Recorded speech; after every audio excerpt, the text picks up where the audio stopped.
is Inside the Game, where passion meets precision. Jonathan Turner, Nathan Wangler, and John Natale are your hosts, breaking down every goal, every controversy, every match that matters. From the heart of American soccer to the global stage. No fluff, just football. Weekdays at 9 a.m. live on YouTube, Roku TV, Facebook, Twitter, and all listening platforms. Step in, speak up, stay locked in. This is Inside the Game.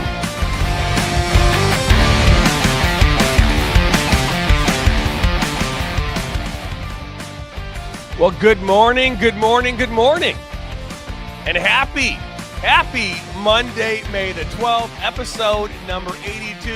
And yeah, a little new look and feel today. Why not? Rock on. That's all I gotta say. I need this boost on a Monday morning. I'm all for it. John Natale, what's up? Welcome on. How's everybody doing? Here we are. Good. We're finally a permanent fixture. What's up, Michael? Michael says good morning too. No, it's been a wild couple of weeks. It's only going to get busier this week, but man, I tell you, that's a good intro, JT. That's well got done. That's got my blood flowing a little bit. I'm ready to roll. I did that this morning. Guys, I have to say this. I'm a little light on fumes. I'm running on fumes. Maybe is a better way to put it. I'm running on fumes here today. As I told you last week, I drove the missus to the airport last Wednesday, and dropped her off, and of course she left me during a really bad time in our growth. We talked about that, and I love you very much, Bianca, but you left us in a very precarious spot. Abandoned us. Yeah, she abandoned us.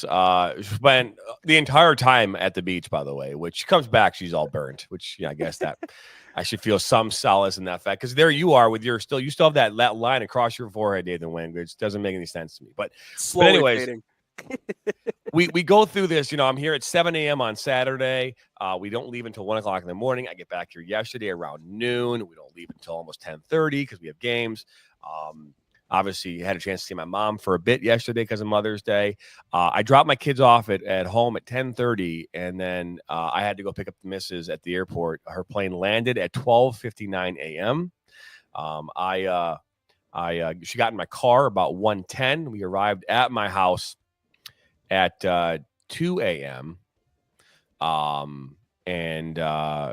And yeah, I went to bed around 2:30, so got up at 7, and here I am. So I'm a little light on gas in the tank today, but nonetheless, I think we're gonna have a great discussion. Ken Sealman saying y'all broadcasting on X today. We are broadcasting on X today. I'm looking at it. It doesn't say we have any issues, but either way, we appreciate it coming in and actually checking it out on YouTube.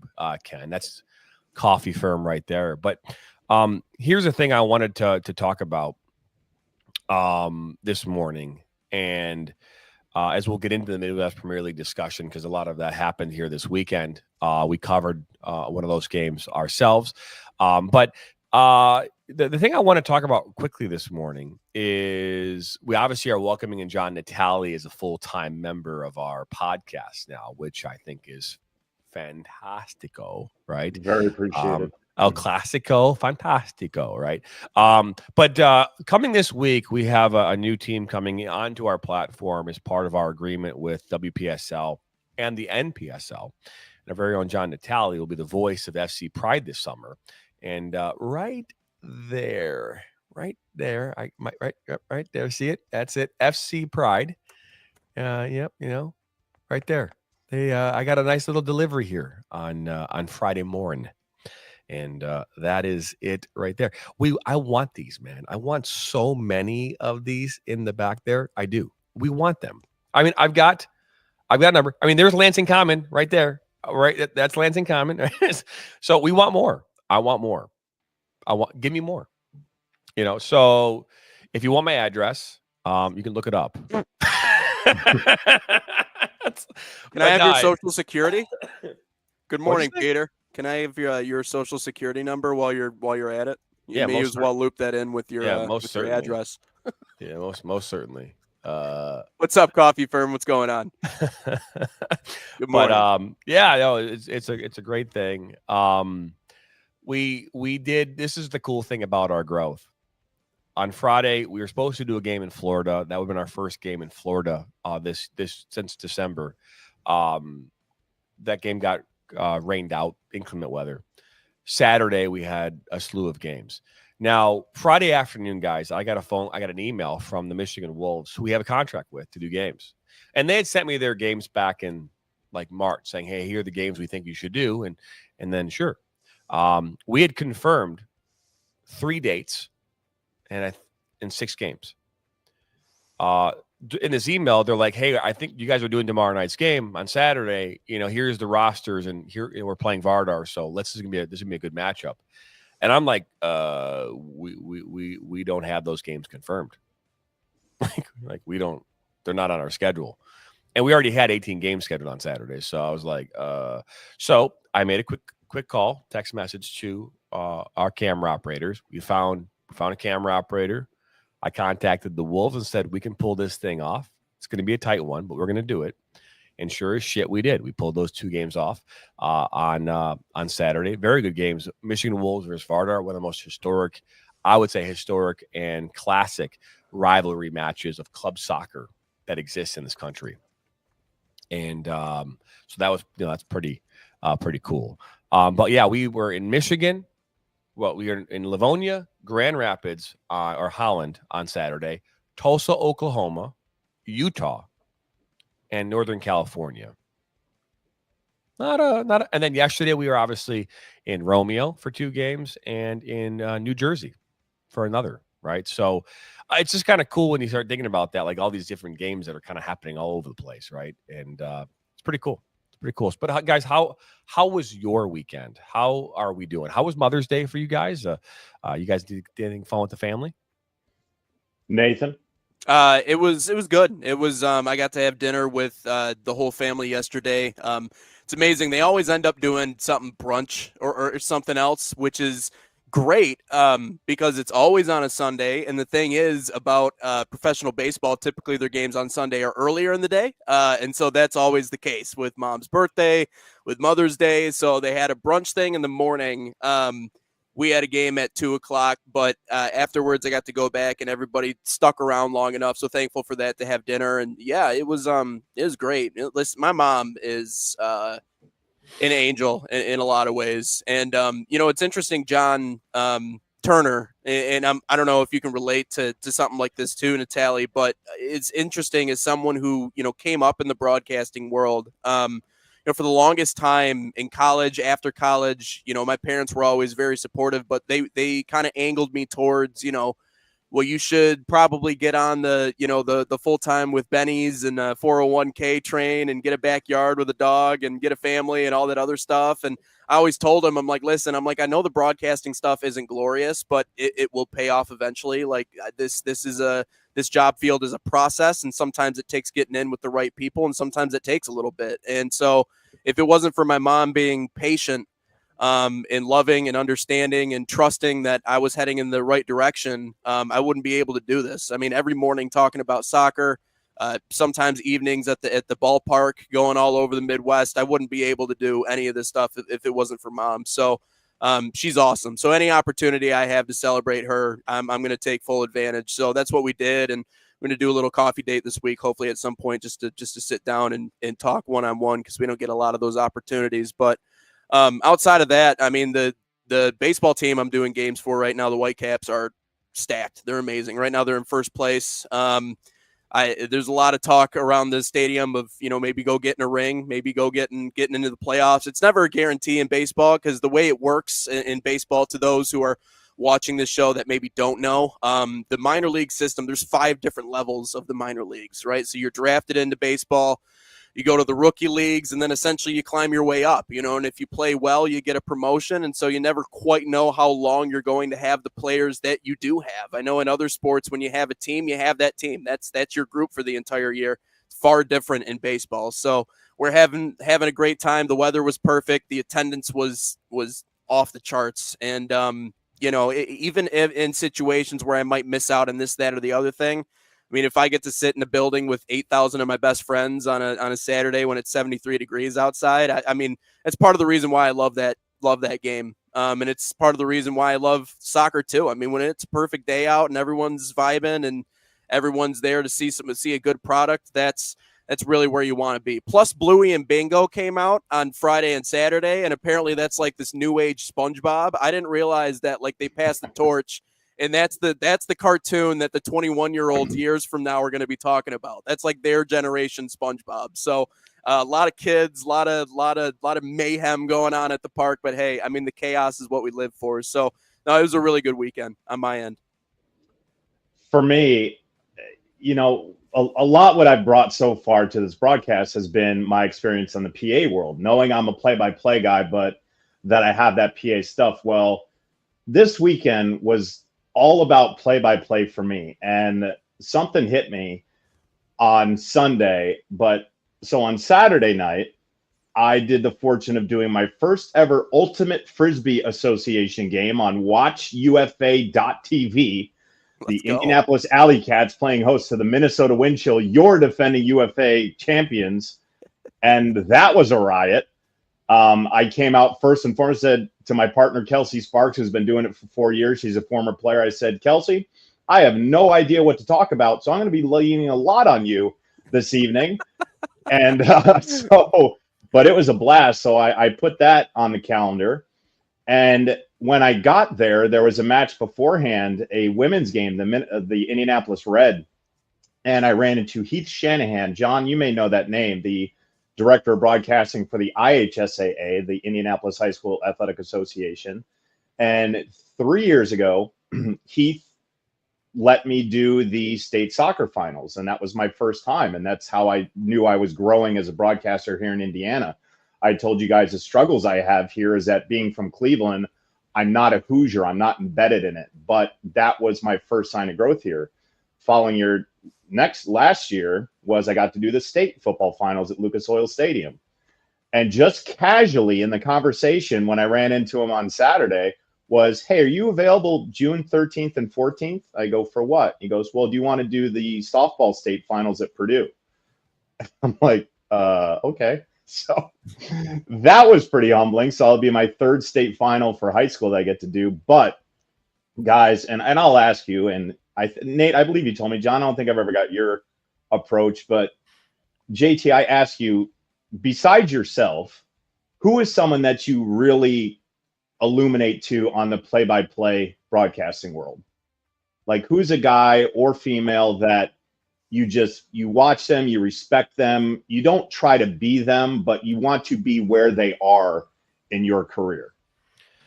Yeah, I think essentially it's a great question. So I'm in a unique spot, right? Compared to probably most broadcasters, right? You know, I get to kind of say, okay, I want to do whatever game I want. I get to kind of pick the cream of the crop now on our platform, right? So, but like, if I go back to when I was an 18-year-old, it was in the summer of 1999, leading into my senior year of high school. It was in June, maybe late June. I don't remember the exact dates of this, but it was like a Friday or Saturday night, maybe even a Sunday night. I was a banquet like server at a place here in Michigan called Petrozello. So they did weddings, and my job was to go out and, you know, clear plates off tables and make sure people had drinks and all that kind of stuff. Really simple stuff. I was 17, 18. Yeah, I think I was 17, not turned 18 yet. Anyways, and I remember it was the Women's World Cup was taking place during that summer. It was the Women's World Cup final. And I was there that night at the banquet hall, and in the back, you know, we had the game was on, right? And it was in the penalty shootout, and I remember hearing JP Delacamere and how he was calling that game. I don't know if anyone remembers that game. That game will go down as probably one of the greatest moments in women's soccer, and I would argue in U.S. men's national, in U.S. soccer, you know, here on U.S. soil. And that call, right? Just, you know, how he calls the game. And I have a great relationship with JP now. Like, fast forward to now, like the Major Arena Soccer League, like I talked to JP, you know, I talked to him last week for 30 minutes on the phone, right? And me and him are going back and forth talking about it. I mean, I'm sitting going, at 18 years old, I was listening to this guy and watching his on TV, Women's World Cup, And now I'm talking to him on a phone call, kind of like about, and I have a Zoom call with him today. Like, it's like, so it's like, if I were to say, who would I want to, I like John Strong. I love what he does on The Voice. I think he does a great job. And he doesn't try to go over the top with it. I like JP because he's very authentic. It's raw, and to a fault, it's kind of against what a lot of commentators are trying to do today, right? And I like John Strong because John Strong, for me, comes off more personable from that perspective in the soccer space. But it's a great question, and but I don't know if I'm aspiring to be or illuminating a specific, broadcaster, because, to be fair, I don't watch a lot of soccer anymore or sports at all. All I do is like managing graphics and I typically would have Netflix on my screen. I don't have time for that anymore, just to have it off on the side over here, because that takes me 5 minutes to figure out what I want to watch. I don't have time for that anymore. You know what I mean? So, but it's a great question, because I do think that we have to kind of find our versions of the people who do this professionally and say, hey, what do I like from that particular person? What their voice, how they carry themselves, all these different things, and then use that in a way that makes us a better version of our authentic selves. And that's the biggest challenge, I think, in this space. And me and Nathan have talked about this quite a bit on the show, is that if you're not authentic, people will know, and the ones who are not authentic, they don't last. Mm-hmm. You have to be authentic. You have to be yourself, because all three of us on the microphone sound the same. Like we're talking right now. All three of us sound the same, as if I'm having a conversation in this environment or if I'm calling a game. We're all the same. Now, we might change, again, our volume, and we might change, with our range and things like that, but we're not like, good evening, everybody, how are you doing? And we don't do that. Like, we now, again, that's play-by-play. In the arena environment, like where you're like maybe doing like the host, or you are doing like what you do, which is, the public address announcer, that's a different thing. That's different. You have to do things different in that environment. But in play-by-play land, you just gotta kind of talk, and I like that we are authentic. And Michael has an opinion here. He goes, the game needs more traditional commentators. And I guess my question would be, what does traditional mean? Yeah. I guess I maybe elaborate on that, because if you say the traditional commentator, are you talking like that they, because the new way of calling a game, at least from my perspective, and everyone wants to tell me, is that I have to elongate a name. I don't just say, now granted, if I don't know a player who shot it, so I'll find another way to describe it. So I don't know who's taking the shot and who's scoring, I might use words like fired a shot and elongate the word shot, or, hey, far post, and let that thing go. Mm-hmm. If I know the player's last name, I can say Caldwell and let that thing go. That's kind of the newer way of calling a goal.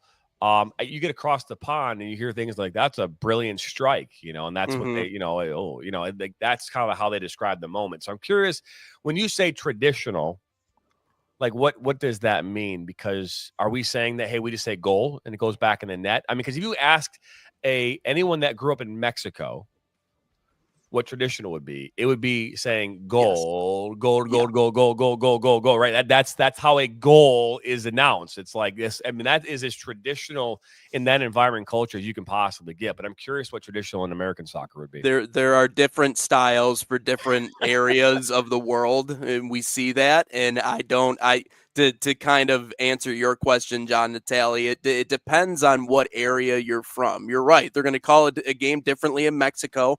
Then they're going to call it in Argentina. Then they're going to call it in the UK. We come from different schools of broadcasting, much like you come from different schools of training, even in the sport itself. Like, you go through different experiences in different parts of the world.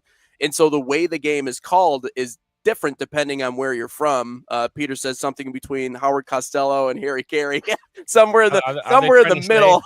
All right, well, and there's a shot to the back of the goal. But you got Florsheim shoes. Florsheim. No shirt on. Yeah, maybe shirt on in the fifth row. Jack Daniels off to the right, maybe a little bit. Right? You really put a kick into that one. But yeah, so it depends on what area of the world you're from. It really does, depending on what traditional looks like. I was watching Premier League games, and those guys sometimes will just sit there and they won't say anything for 2 minutes. And it's okay because things are happening in front of you. You know what I mean? Just let the game breathe, which I love. I love commentators who have the ability to, in no short terms, shut up. Like, I'll be completely honest with you guys. I think there is some beauty to that. I think silence is gold. But to answer the question personally, and then we can quickly move on from this, I think Doc Emmerich is a great example of someone who always brought the energy. Now, to those who don't know who that is, who are watching this right now, Hall of Fame hockey announcer. He was on pretty much all of the big games, and he almost took it to an extreme when the puck would go in the back of the net because he would freak out.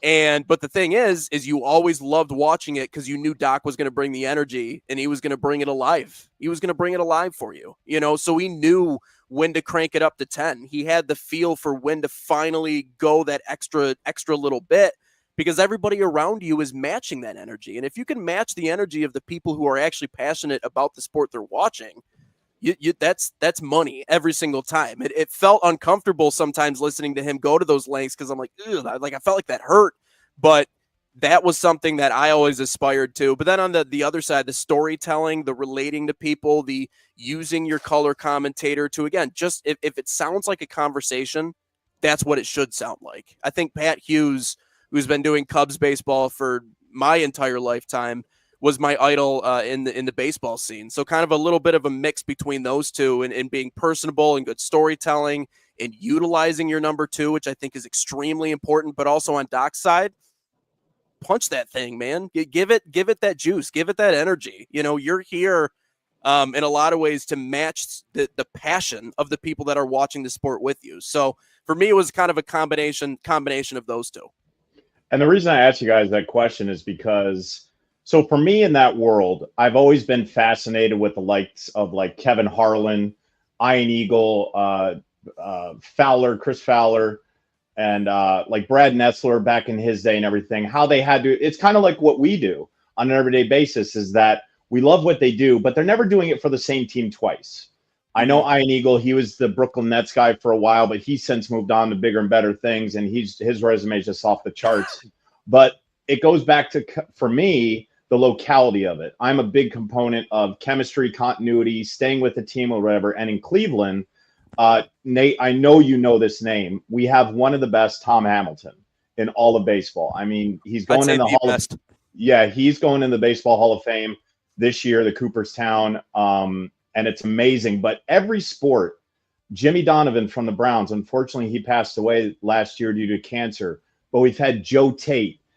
We've had Michael Regai, Herb Score. I mean, since I was a little boy, every broadcaster has just been bigger than life. I mean, they're on the same pages as Jim Brown, as Bernie Kosar, as Albert Bell, as Manny Ramirez, Jim Thome. The broadcasters that we have are on that same plateau. And one guy now that I idolize, and that I'm never going to be him. I don't want to be him, but I would love to be where he is. And he's taught me so much, is Tim Alcorn. He's now the play-by-play radio voice for the Cavs. And fortunately, yesterday, because the Cavs are in town, and unfortunately now they're out of town, thank God, because of that ruckus, what happened yesterday. But I was able to have lunch with Tim Alcorn. And he's helped me through text messages and some phone calls beforehand, but I've met him once, but I've never got a chance to sit down with him. So we treated him to lunch, and I had given him my demo reel prior to that.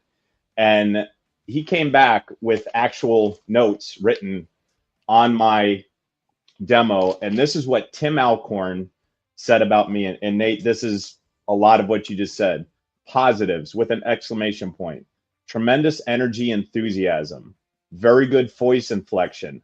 Nice TV play-by-play, letting picture tell the story, and then having fun, having a sense of humor. Tim Alcorn wrote that about me. And what that did for me last night for Real Central, as I know my call, even though a tough game and not a lot of information, whatever, I felt something different doing that game because of what that meant to me. So it was really a wholesome moment for my career yesterday to have someone that I respect that much to say those things about me and to say, you've got what it takes. It's just, how do you find it now? Like, where are you going to make that break? Because you're here, you should be here, but it's hard to get here because you guys all know we're in that precarious position where we don't fill out applications anymore. Our next job is going to be inside. Someone's going to say something. It's Nate from the Whitecaps. JT, he does Oakland, he does the NSN, and it's in that inner circle where our names are. But there are people who they know their names a little bit more. But I'm still head over heels about it coming into today, knowing this was my first show. The intro you guys gave me on Friday, it was just that weekend where you're like, what the hell just happened? And it was overall a fantastic experience. So that's why I asked you guys that question, because I got to meet one of mine, truest, from being from Cleveland, being a guy, a big Cavs guy. And the fact that I study, I listen to Tim, and the fact that he was giving me advice the same way that Joe Tate gave Tim advice. So it's like a pass down. And Joe Tate in the world of Cleveland sports he's a legend, plain and simple. In the NBA, everybody knows who Joe is. And just in other leagues, everybody knows who Joe is. So that just meant so much to me. But I'm glad you guys shared that story. That's cool. No, it's obviously it's a really cool story. The question I have, because we talk a lot about food on this network, what did you guys have for lunch? Oh, we went to the Eagle. I'll tell you, if you guys ever come to Indy, if you like fried chicken, boy, woo, that's where we're going. Got the drop biscuits, the southern sides, but I mean it's, as we say in the soccer world, class. Nice. Let's just put it there. And he never had it before. He was 4 minutes from the Eagle. They were staying at a hotel downtown, and he'd never been there. Of all the times he's been to Indy, never been there. We brought him over, and as soon as he had a bite of that spicy chicken, he was hooked. That was it. Just takes one bite. One bite. Everybody knows the rules. With that No, being said, no. I didn't even go to no. Pizza aficionado, my foot. Come on. Everyone's a piece of it. Everyone could be an aficionado if they just drive around and eat it. Look at the last name. The last name. Nate Wangler is an aficionado on instant coffee. It's not instant anymore, though. It's not instant. It's actually I'm not gonna tip the cup because then that would be problematic. But no, it's the real deal now. So. Well, there you go. Well, hey, I want to, for the sake of time, I know we want to do Mailbag Monday as well. I know that was something you talked about last week, so we'll get into that too. I want to get to the rankings from last night. Mission High School girls soccer rankings. We did the show right here. A little different look last night than we normally do, mainly because our studio was being utilized for live soccer. So, but with that being said, let's start here with Division 4. And I have a question at the end of this. It came up last night. I got a text message from a coach. So we'll talk about that too. But here is Division 4. Here are the rankings. We have a new number 1 ranked team in Division 4 here in Michigan. That's Muskegon Western Michigan Christian. They took over that spot from Royal Oak Shrine, who had held that spot for the previous 4 weeks. But there's a look at your top 15. I believe 11 total changes in this one. All we saw were teams just kind of moving up and down. The biggest change was down 4 and up 4. Clarkson Everest Collegiate was 4 last week. They're 8th this week. And Madison Heights Bishop Foley, they moved up 4 from 9. Sorry, they went from 9 to 13. So they moved down 4 spots. Take a look here now at Division 3. Essexville Garber is still holding there at that number 1 spot. I believe that's their second week in a row. It is. The Grand Rapids Catholic Central held it for 3 weeks. Country Day for just 1. We had 10 changes in this one. Armada and Ann Arbor Green Hills both came in. Flint Powers and Bad Axe both bounced out. The biggest changes in this one, Grand Rapids Catholic Central moved down 3 spots from 4 to 7, and Warren Regina, who is 1, 4, and 6, moved down from 9 to 12. That in itself is a conundrum. We'll talk about that too. Division 1, we'll do last. Unity Christian still holding at number 1. Marion is still there at right there at number 2. I think last week they were actually at 4. So there's a change. 10 total changes. East Grand Rapids and Farmington Hills Mercy both bounced out. 8 of 4 is still Eastern, and Battle Creek, Harper Creek both moved into the top 50, and they are previously unranked. Hudsonville Unity Christian, the only team, well, in Division 1 and 2, they both have stayed the same, but they have held at not number 1 spot for 6 straight weeks as we move now into Division 1. And Saline is holding there at number 1 again. They're, along with Hudsonville Unity Christian, have held at that number 1 spot for 6 straight weeks. They are 15. Bloomfield Hills High School, Rockford, and Rochester all stay right where they were last week. Portage Central moved up 1. The biggest change in this one, down 3, was Troy High. They were 7th last week. They're 10th this week. 7 total changes in that division.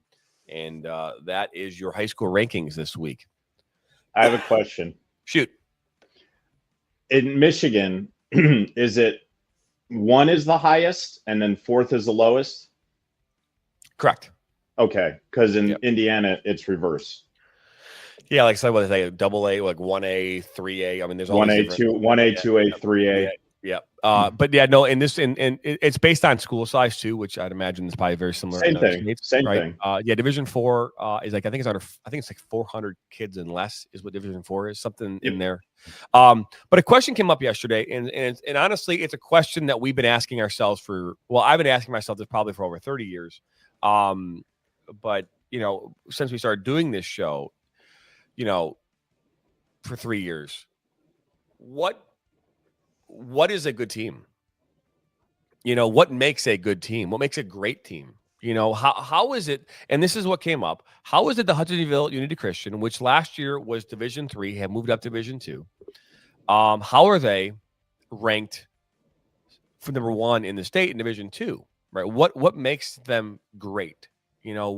How is it possible that a team like Warren Regina, who has 1 win on the season, is even in the conversation of the top 15?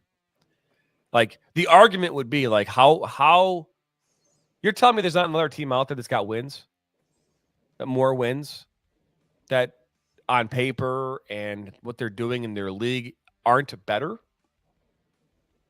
right? And the thing that I went to is that the rankings in Michigan are based on a number of factors, and I don't know all the factors, but there are things in regards to MPR, which is a ranking system, a number-based system that determines based on your strength of schedule, your opponent's strength of schedule, and then the opponent's strength of schedule. All those coming together to create this MPR system. And that's a component. Another one is having conversations with coaches all across the state. Now, if you were to take a guess, either of you, on how active you think coaches are in this process across the board, right? And let's put a percentage on it. By a show of hands or even by comment, who here thinks that there is a 50% participation from high school coaches in the ranking process across the state? Anyone think it's 50%? Yeah. And to put things in perspective, there are 500 schools in Michigan that offer soccer as a sport, right? So 50%. How about 40%? Think it's 40%? 30%? Nope. 20%. Let's say a handful. We're getting around that. I'm going to say anywhere between like 17 and 22. My guess is about 5%.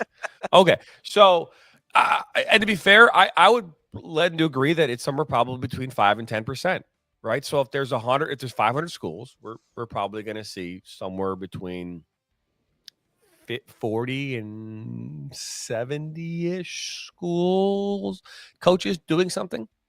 Now, granted, every division has a chair, so there's 4 chairs in every division. So 4 chairs across all the divisions, right? And then their job is to contact coaches and have conversations. So my guess is that in each division, there's probably 5, 6, 7 coaches that these chairs get information from, right? So you take that 4 times 6, 20. So you're looking like 25 coaches probably that are involved in this process, give or take, right? 30. And they're all talking to each other. They're all like, hey, what's this? And then you throw in the NPR. The NPR is a great benchmark to kind of see where teams are at and how they're, whatever. You look at their standings and how they're doing, their records. All of those things give you this kind of idea of what the rankings should look like. I do agree that there's a historical component to this, that, if you've won 9 state championships in the last 11 years, that you should be in the conversation for a ranking, right? Perfect example of that is Alabama, right? Every year Alabama is in the hunt, right? Now, granted, now that Nick Saban's gone, we could argue that probably not the case anymore, but Alabama's always been in that conversation for at least the last 10 years. Ohio State, Michigan, right? There are teams that have historical history that you look to and say, you know what? They have a fighting chance every year, right? Because of their history, right? Players coming in know what is at stake, and they have a fighting chance. Like Eastern Michigan's not in that conversation. But in soccer, Michigan State is. Yes, but on the girls' side, in Indiana. Yeah, in Indiana. That's how I had to make the easy transition and say, hey, let me promote you guys, but then let me come back to the King Dog. Well, yeah. So, but who's your daddy? But damn right.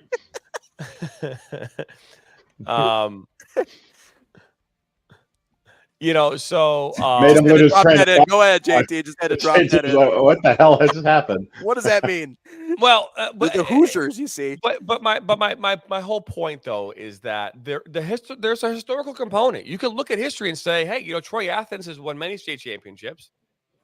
And every player walking in sees the banners. They're reminded of the banners, and because of that, they're going to be a little more prepared maybe than the next team. Right, because somebody on that team has gone on a long playoff run, right? 1 state championships. There's something to be said about that. Is that fair? No. Some teams are blessed with great talent. Some teams are blessed with 2 or 3 players who are just rock stars, who are going to go off and play high-level college and do so and be very successful. Does that make them a great team? There are some teams out there that for that one singular year, they pull it all together,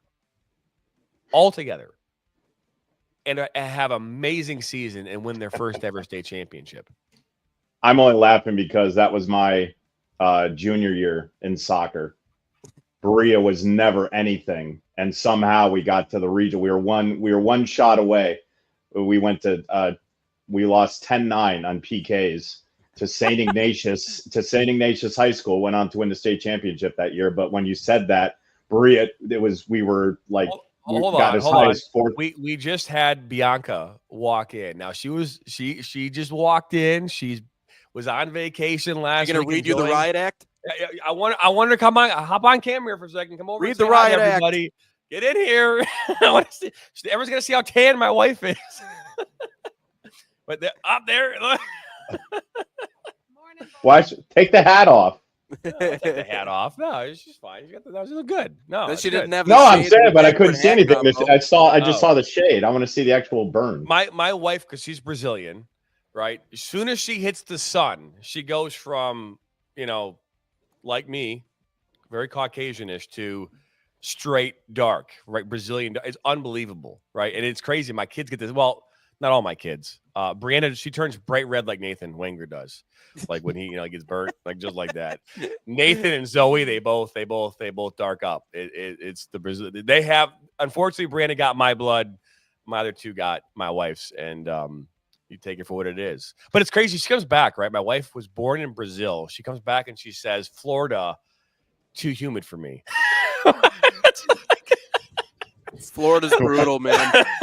It's like Florida's bad. I can't handle it. Like, wow. I mean, wasn't Brazil like way south of the equator, like way like that? But either way, love her. She's back. Things will get back to a well-oiled machine now that she's back, which is even better. But anyways, I thought it was a good question to ask. We need to have this conversation more. I want to continue this conversation in regards to what makes a team, great. Because again, at the high school level, I mean, let's be honest. I mean, who cares about rankings? I mean, to be 100% honest, who really cares? Do the coaches really care? Kids. The probably kids. not. Well, honestly, I've asked kids this question. I don't think to their core that they do. I think they do. I think they're telling you to bit. be that, oh, the rankings don't matter. It's Well, their I team think- and all that kind of stuff. care. That's what they're telling you. They care. I just show up every day, man. I just give it I my just try all. to do my job, to the man upstairs. We're just trying to do this together. Get out of here with your canned answer. You like opening up the website and seeing, hey, dude, we're third. What the F? Come on, let's go play Minecraft. Fortnite. Sorry.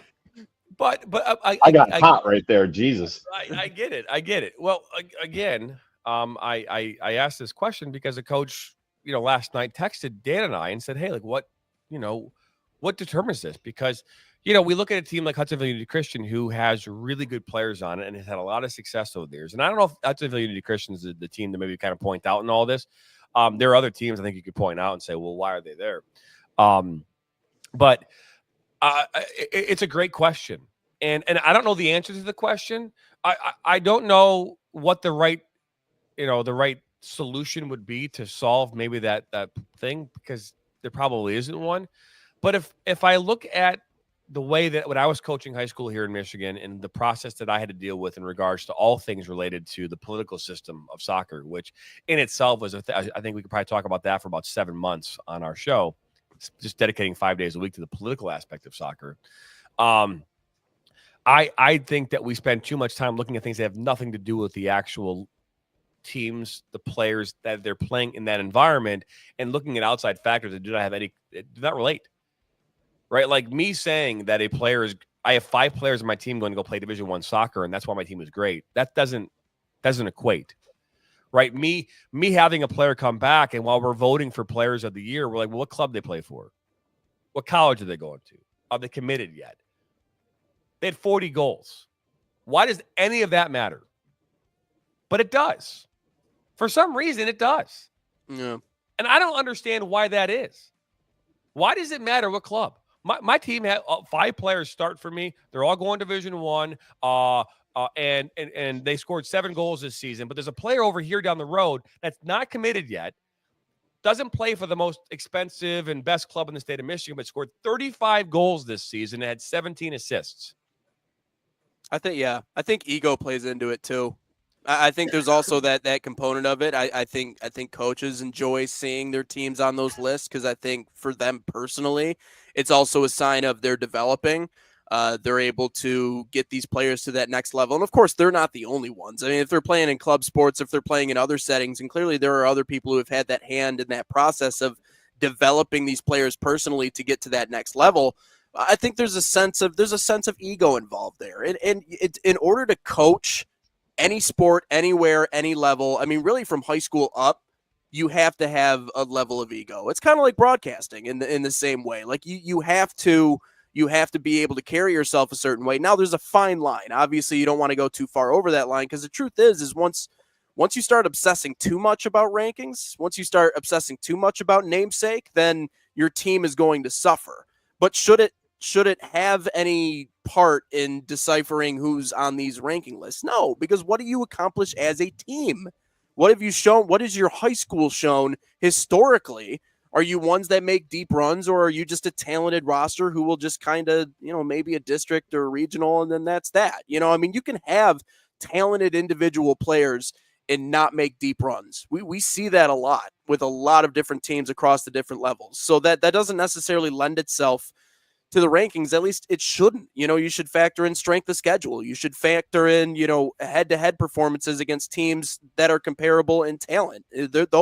All of those things should play into it. But for the 5 to 10% of coaches that do actually participate or give some sort of insight into where these rankings should be, I think there is an ego component involved. I think they want people to notice not only that their team's doing well, but that they've kind of crafted this squad, that they've brought them to this point. But the tough thing is that with rankings, you have to do something, you have to prove something in order to get what you think is right, which is you have to go win a title. You have to go win a regional championship. You have to do those things. But You're right. That's how it should be, ideally. But that's not how it is. And I don't understand. I don't understand why that stuff plays. That's the most frustrating. And to be fair, that's one of the reasons why I don't stand in front of that camera anymore on Sunday nights, because I was tired of basically like lying. Yeah. I felt like I'm being disingenuous to the process by staying up there and saying, what is this? Yeah. Like, again, and Warren Regina practices outside in our right behind us here on our field, 5 days a week, 4 days a week. And they might be a very good team. But their record is go back here. Their record is, what is it here? Go back here. They're, I think, Division 4-3. They are 1-4-6. Armada is 13-1-1, and they are ranked below them. Again, arguing that they play a really tough schedule. Okay. Well, it's not your year then. No, that sucks. Yeah. How is it possible that a team has one win and they're in the top 15? Yeah. That doesn't make any sense to me. And it shouldn't make any sense to anybody else. The math ain't mathing. Grand Rapids Catholic Central is 6-7-2. They were previously ranked 4th with a record of 6-7-2. They shouldn't. Grand Rapids West Michigan Aviation Academy, which, by the way, I think Dan said last night it's the longest name in the entire state, is 12-4. Okay, 12-4. And now, granted, strength of schedule, all those things. Someone once told me you can only play against the opponent that's on the field. All right, so if they're not good and you beat them, that's not on you. That's on them. You beat the teams you're supposed to beat. Yeah. As of right now, Warren Regina has shown on a consistent basis, and I have much love to you, Warren Regina, much love, but you have shown that you cannot beat teams. You can tie them. Right. Good. Yeah. You can get a bunch of draws. As Ted Lasso says, draws. What are draws? No, it's a draw. You have 6 of them. Go win some soccer games and then get yourself back in here. And again, if you ask the coach, he's like, I don't care about with the rankings or whatever. He probably doesn't care, because his team is 1-4-6. That's a record that get you fired too, I think, in some case, right? You get a 1-4-6, you might not have a job. I mean, people get fired over that kind of stuff. Yeah. But you're ranked. Yeah. But Mr. AD, we're ranked. We're in the top 15. It's like. So I had 2 points on this, and JT, you just brought it up. And you look at a prime example is the new college playoff football system.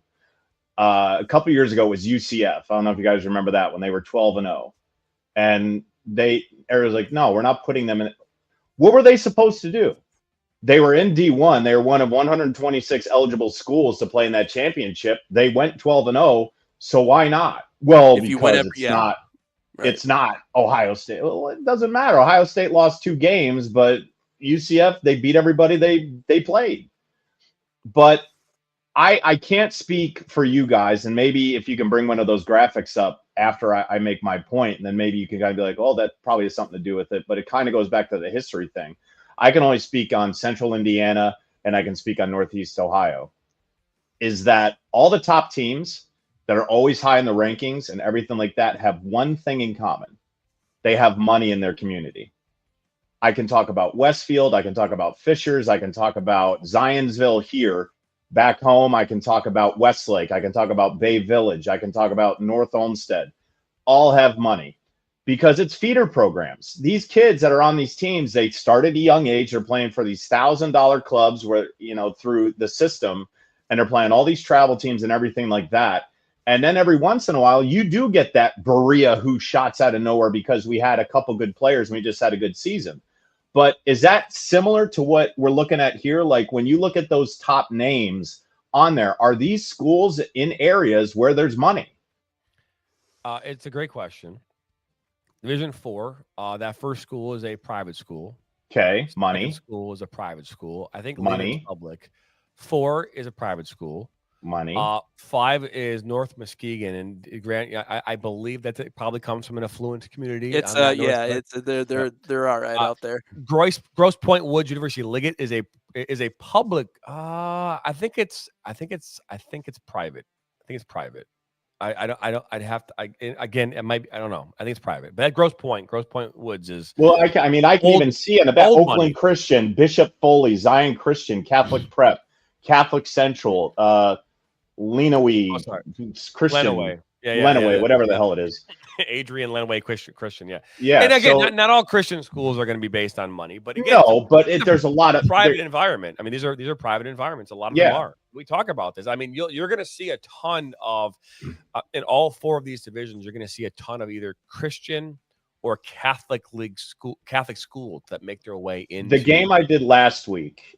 Troy and Athens. I saw that they were both in that opening in a Division I ranking. Yeah, 7 and 10. So Athens beat Troy 2-0. Is that an area that has money? Because you had mentioned that Athens has been historically good, and I'm guessing that Troy, they had a good record going into this one. I'm guessing that they probably have. I know that you're an Athens grad, right, JT? I am. So let's see that and pay attention to everything. Yeah. But is there money over there? Yeah, I mean, a house in Troy right now is going. I mean, I was just looking at like $700,000 for a house. See? But then again, I mean, but Troy High in Athens. To be fair, back in the '90s, soccer, they actually called Troy Soccer City America, right? Because it was a hotbed of soccer. Because there's money there, because they have all those different feeder programs that are going from the minute that they get into elementary school, playing for all those club teams and everything to go up. It's now. Whereas 18 months. You start playing I soccer started playing rec. Yeah, I started playing in rec league. Like I was chasing more butterflies and picking up dandelions than I was actually playing soccer in the leagues I started out with. We didn't have that stuff. We couldn't afford it. Yeah. I mean, I had a good childhood and was able to play in rec leagues, but we didn't play in the travel leagues. My parents couldn't. They were working full time. They couldn't invest in letting their kids run off with complete strangers. Yeah, you're not gonna see, and unfortunately, we see this a lot. So when I was coaching at Groves, we played like the likes of Hazel Park, Pontiac, Ferndale, right, and those are all kind of areas in Michigan that don't necessarily. They're more maybe less affluent, right, than other areas, and they would have kind of like these little pockets of talented players, like a pocket. You might have 2 or 3 players on that team. Now Pontiac was a tremendous Hispanic community is in the Pontiac area here in Michigan. Tremendous. And their teams, like talent-wise, very good. I mean, like very good. But because they're not used to being in a team environment, they were individually good. Yep. But like together, team-wise, not good. Right. We have that here. Yell at each other, and things like that. And that's because they weren't really good as a team. But my gosh, the skills these players had and things that they could do on the field. I mean, they could do circles around my players all day long. But the second that they met a talented defender that could take the ball away from them, it was like, it was over with. It reminds me of schools I've played. Grand Rapids Union's a good example of one that's near me. Great individual athletes, didn't really put it together on the field. The other thing I'll say, and I think it actually kind of goes off of what John Natale was talking about. You got to think of the PR opportunity this is for the schools and the programs themselves. Like this is the rankings. It is partially, your team is this or it's up here. It's a good look for your team itself, but also think about the publicity for your program, right? Think about how much it means to have your name at the top of that list or near the top of that list for people just from a general perspective who are, on the outside looking in, who are, maybe deciding where do I want my kid to go play or, this, that, or the other thing. Like coaches in high school, it's a lot different than a lot of the other levels. When you're in college, the focus is, a lot of those guys, that is their job. Their job is to coach, their job is to win games. If not, this, that, the other thing. Same with the professional level. I feel like in high school, it's a little bit different. Maybe you can speak to this, JT, because you obviously have a unique perspective on this, but it's not just about coaching and winning games. In a lot of ways, good PR or any PR is outstanding, and the school is all for that. I mean, to have your name on that list is really important. So I think maybe there's a little bit of string pulling there too, to where we got to have our name on that list because of the attention that brings the program, maybe more so than just the team itself. Yeah, I mean, I don't know. With the athletic directors I talked to, ADs and athletic directors and administration that I talked to over the years, I mean, yeah, whatever. You know, I don't. If it was that big of a deal, it would be covered by major news networks, right? I mean, Yeah. right? I mean, it's not. We covered it. We started doing the show, and it's done. We do every Sunday, and it's been that way now for the last 3 years, and we believe it's important. We believe it's important to elevate the game, and the ranking is just kind of one of those things that we do to help do that. It allows us to also question the rankings. I think that's also an important factor in this, right? Before it was just posting, people go, "What is this?" And now we're on the other end of it, saying that doesn't make any sense. And I think that's the healthy way for this to go, right? Because let's be honest, I mean, every year we see it in college football, right? Where you see a team that loses and they're still in the top 20. You saw Western Michigan University many years ago when at that time the JP Fleck, PJ Fleck. Right, PJ Fleck was the head coach, and their team was undefeated, and he thought he should be in the college playoffs. He's like, "This is bullshit," right? And they were undefeated. So and now he's obviously over at Minnesota, but that's a perfect example. We can continue this conversation. I'll do it another day. We have 5 minutes left. I know that you had some mailbag Monday questions. Let's get some of those in here if we can, and we'll take if we have to carry it over tomorrow. We certainly can. Yeah, there was a lot of stuff on U.S. Open Cup. Interestingly enough, John, you're talking about how the Cup in a lot of ways has lost its value, and to be honest, that is the focus of our conversation. I thought pretty much the entire week last week, and so there were a lot of people that got involved in the comment section. First of all, appreciate all you guys dropping in, leaving your comments. Our TikTok page is starting to pick up a little steam, so that's good to see. I know the combination of us three has gotten people talking more and more, so.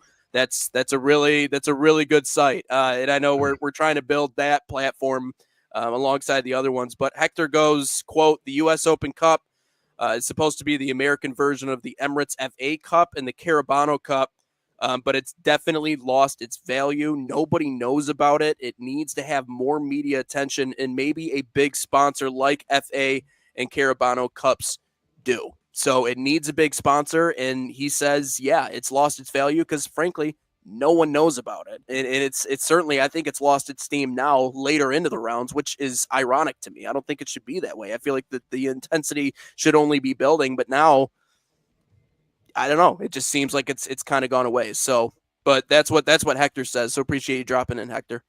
Hector, that's a great point to get a major sponsor behind it. But Nate, as you just said, losing its steam now where it shouldn't be. Now it's just an addition to the MLS season. It's nothing more than that. Go Riverhounds, but outside of that, it's just now an extension, 16, 15 teams who are playing a few more extra matches during their MLS season. So what enticement is that, with the exception of the teams that may have a dog in the fight as far as the home base is concerned? Nobody, no one from the USL Championship, and I hate saying this because of right behind me in Indy 11, no one's going to pay attention to the Riverhounds.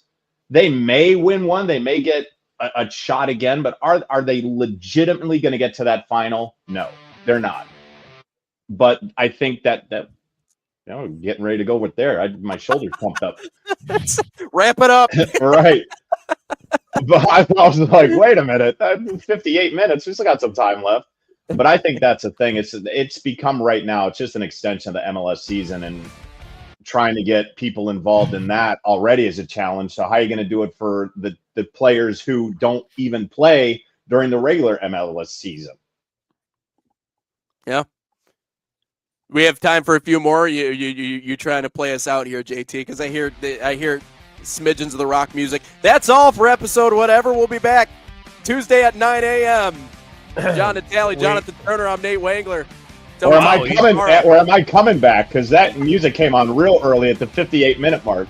Well, it's just like in the Oscars, right? Or award season, when music starts playing, you got to shut it down. We're going to walk you right off the stage. I was answering Hector's question. You're out in 10. You haven't been here long enough, Natale. You would get a certain amount of time. That's right. Well, that is a wrap on episode number 82. If you like what you're watching and you're listening, make sure you subscribe, like us, and share this with your friends and family. Come back every single day. Join me, Nathan Wangler, John Natale, each and every weekday, 9 a.m. to 10 a.m. on YouTube, Roku, Twitter, and Facebook. Again, all listing platforms will be available in just about an hour, so check that out. But we thank you for stopping by here on this Monday. We'll be back at it tomorrow, same time, same place.